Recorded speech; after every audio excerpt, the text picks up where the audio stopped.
Be ready start. आइए आज हम अपने विचारों को उस दिन तक ले जाएं जब हमने गणराज्य की घोषणा की थी। विराम। अपनी विकास की योजनाओं के संबंध में हमने वास्तव में काफ़ी प्रगति की है। विराम। परंतु क्या हम भारत के सब नागरिकों को दरिद्रता, अभाव तथा कष्ट से मुक्त करा पाए हैं? विराम। प्रकृति की शक्तियों को अपने अधीन करने और जनता के कल्याण के लिए उन्हें नियंत्रण में लाने की दिशा में भी हम आगे बढ़े हैं। विराम। किंतु हम यह नहीं भूल सकते कि कुछ महीने ही हुए हमें भारत के उत्तर पूर्वी प्रदेशों में भयानक बाढ़ का सामना करना पड़ा था, जिसके कारण यातायात के साधन छिन्न भिन्न हो गए और वहाँ की जनता को भारी हानि उठानी पड़ी। विराम।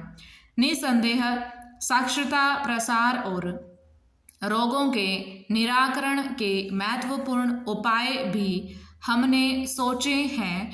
यद्यपि अभी भी देश के बहुत से भागों में निरक्षरता और बीमारी पर्याप्त मात्रा में दिखाई देती है। विराम।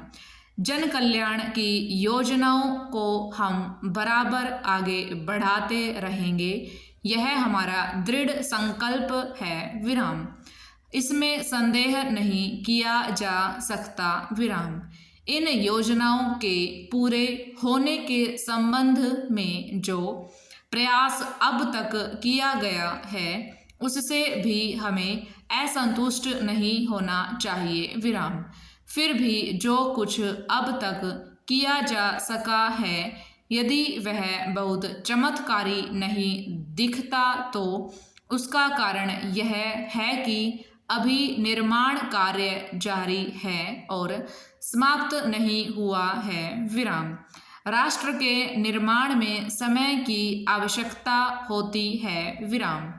आज हमारा गणराज्य दिवस है और भारत जैसे प्राचीन राष्ट्र के इतिहास में 5-7 वर्ष की अवधि एक स्वल्प काल है। विराम। आइए अब हम विगत वर्षों की घटनाओं पर नज़र डालें और यह देखें कि विकास के कार्यों और निर्माण योजनाओं की दिशा में हम कहाँ तक आगे बढ़ सके हैं। विराम। पहरा।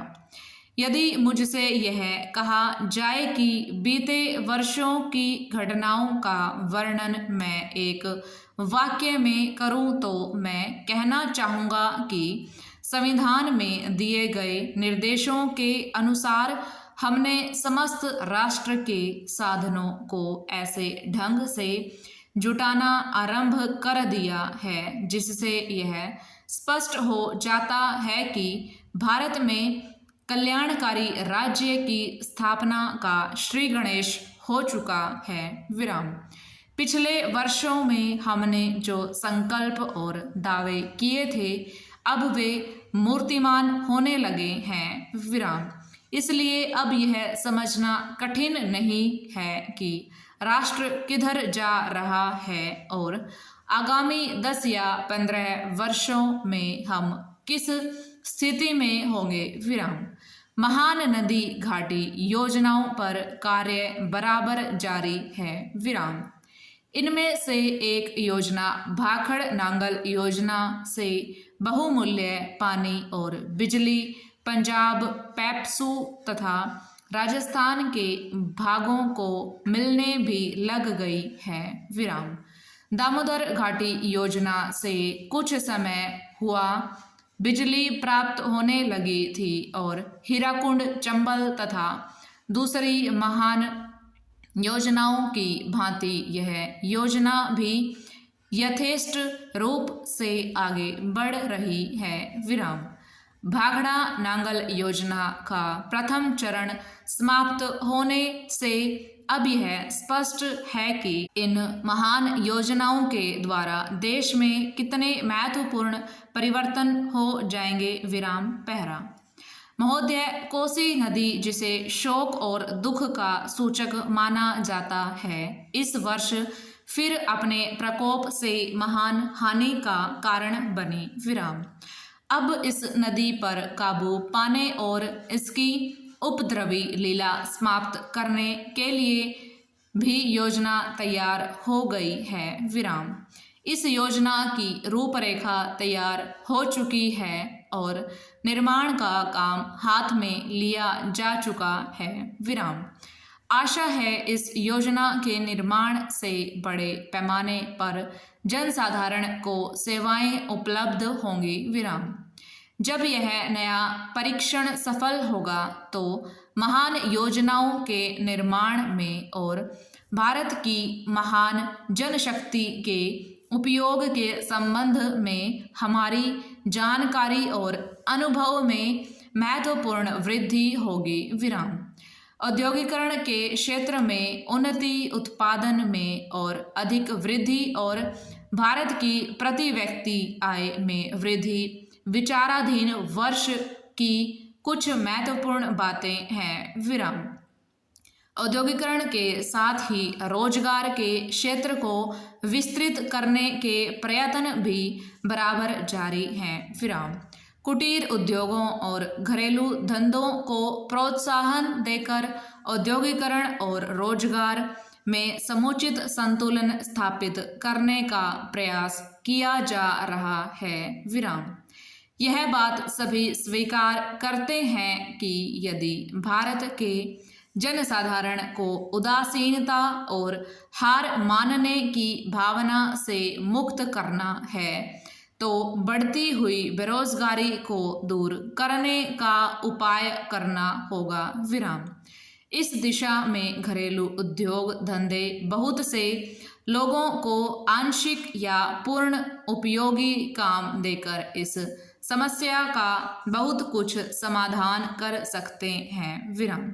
इसलिए पंचवर्षीय योजनाओं में पुराने घरेलू उद्योगों को पुनर्जीवित करने और चालू कुटीर उद्योगों को प्रोत्साहन देने की व्यवस्था की जा रही है। विराम पहरा। विदेशी मामलों के क्षेत्र में हमारी सफलता और भी अधिक है। विराम।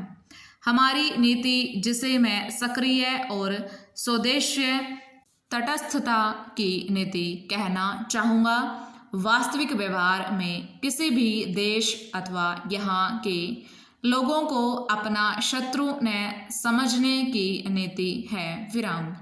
इस नीति के फलस्वरूप हमें विश्व शांति के पक्ष की कुछ सेवा करने का अवसर मिला है। विराम।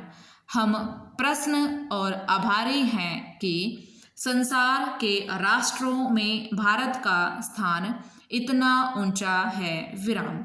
इंडोचीन निरीक्षण और नियंत्रण अंतर्राष्ट्रीय आयोग की अध्यक्षता हमने स्वेच्छा से स्वीकार की है और हमारे नागरिक यथासाध्य उस देश में शांतिपूर्ण निर्वाचन संबंधी समस्याओं का सामना कर रहे हैं। विराम। हम सभी राष्ट्रीय अथवा अंतर्राष्ट्रीय समस्याओं का निपटारा शांतिपूर्ण ढंग से चाहते हैं। विराम। मुझे बहुत प्रसन्नता है कि भारत में फ्रांसीसी बस्तियों की समस्या शांति और सद्भावना के वातावरण में सुलझ सकी है। विराम। शांतिपूर्ण प्रणाली की सफलता का वह एक महत्वपूर्ण उदाहरण है। विराम। दुर्भाग्य से भारत में पुर्तगाली बस्तियों की ऐसी ही समस्या को सुलझाने की दिशा में प्रगति नहीं की जा सकी। विराम।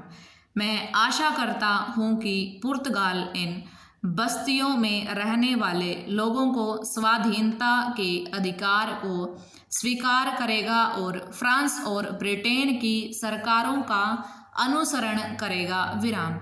जैसे ही यह वर्ष समाप्त हो रहा है, हम अपने सबसे निकट के पड़ोसी पाकिस्तान के साथ अपने संबंधों में अपने सुखद परिवर्तन देखते हैं। विराम।